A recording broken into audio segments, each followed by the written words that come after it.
গান শুনলে আপনার জীবনে চারটি বিপদ চলে আসবে, চারটি ক্ষতি আপনার লাইফে চলে আসবে।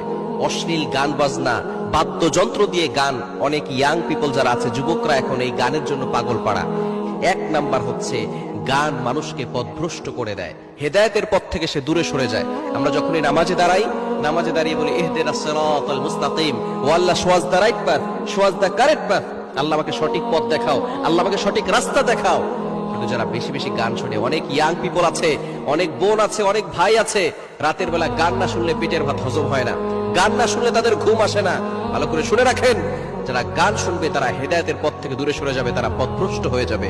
এজন্য গান থেকে আমাদেরকে দূরে সরে আসার দরকার আছে না নাই? এবং দ্বিতীয় নাম্বার হচ্ছে অশ্লীল গান।